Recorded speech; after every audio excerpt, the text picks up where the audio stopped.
Hey guys, this is Comic Uno. Today I'm doing a review for Batman issue 20. And before I start talking about this issue, just want to give you guys a little update that I have 2 reviews on Dark Avenger Inc. that I usually do on Comic Uno, which is Smallville Season 11 issue 13, and also a digital copy, which also came out this week, Grimm issue 1. So if you want to go check out those reviews, just go in the description below and go check out Dark Avenger Inc. and those reviews will also be there.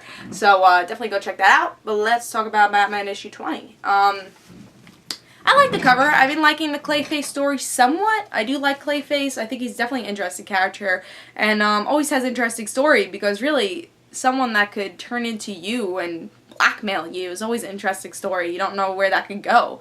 So depending on who writes Clayface, I think he's definitely an interesting character. Art, as always, Greg Capullo does a great job with Batman. I think it just fits this really Scott Snyder's storytelling style really well. So cover I really enjoyed. I don't know if I was super excited for this issue because I didn't love the last issue as much as I usually like Batman, just because I'm not a humongous Clayface fan. I feel like it's kind of fillerish just getting to year 0, which is the next big event for Batman, I guess, and the next big story arc for Batman. So I guess that's the only thing I was kind of like, I'm not totally excited for it, but definitely still want to see where this part goes. And it's still a 2-part Clayface story, so still interested with it. But let's see if I like the story. So in this issue, we get the continuation with Clayface. Clayface doesn't know that Batman's Bruce, or Bruce is Batman.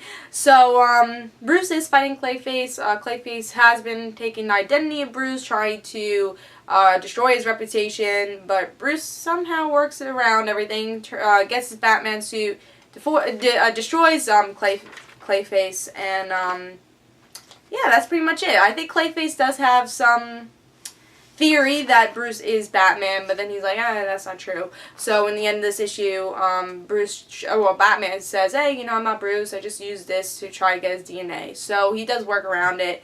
But at the end of this issue, we get to see Alfred and Batman patch things up, because I'm pretty sure it was in Batman that he screams at him last issue. So he's like, I'm just upset, but, I'll work it out. I'll be upset for a little while, but I will work it out. And then the secondary story we'll talk about after, but there was a secondary story that also relates to Damian. But first thing I want to say, which I actually mentioned in my Red Robin, why do I keep saying Red Robin? Batman and the Red Hood story review. So what I did mention there is that he does go really overboard with the Damian thing, which is, definitely acceptable, but they gotta choose. Which one do you want? Batman, sensitive guy, I'll get over it, or, hey, I hate everybody, Batman. Damian needs to come back, I'll do anything. And they need to choose. DC really needs to talk to all the Batman writers and say, what are we going to do with Bruce? We can't have different stories and different issues, because then we don't know how Bruce feels. And if Batman didn't come out this week, I wouldn't have noticed it, but I did notice it, and I felt very, I don't know, it felt really weird. So, I like this Batman version, though. I do like this Batman version of dealing with Damian better in this issue. And I like how he's dealing with it, and even how he talks to Superman in the secondary story. Again, I'll talk more about that as I talk about the secondary story, but I like how he deals with Damian. I thought this was a really solid issue, though, besides the fact of the differences, which also kind of broke down a little bit for Batman and Red Hood.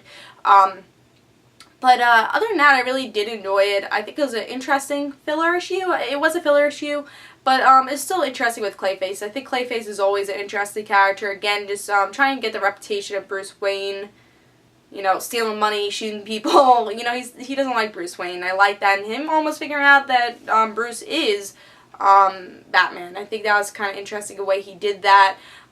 Very interesting. I like how it was a Bruce and Batman story in this issue, and a mix with Damian also. So, again, it was a solid issue. I don't think it was the best Batman story, but definitely a solid issue, and I really did enjoy it. Again, it felt fillerish, but a good filler. Good filler.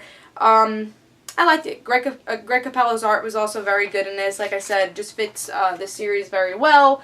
Yeah, so solid issue. I'm excited for year 0. I know some people aren't, but I'm very excited for it. I'm excited to see what they do with it. They say it's going to be different from other Batman origins, so I'm excited what they do with it. I love origin stories, even though it's probably an origin story we've heard 20,000 times, but still interested. So definitely pick this issue up, though. It was a solid filler issue. That's the way I could explain it. It was actually a good filler issue, especially if you're a Clayface fan. I think it was a good Clayface story. Yeah, so I thought it was pretty good. So definitely pick it up. 4 stars. Hope you guys enjoyed. Very excited for the next issue. 0 year. I think it'll be interesting. So I hope you guys enjoyed. This is Comic Uno. And guys, don't forget to follow me on Twitter for Comic Uno and the rant situations. See you guys later. Bye.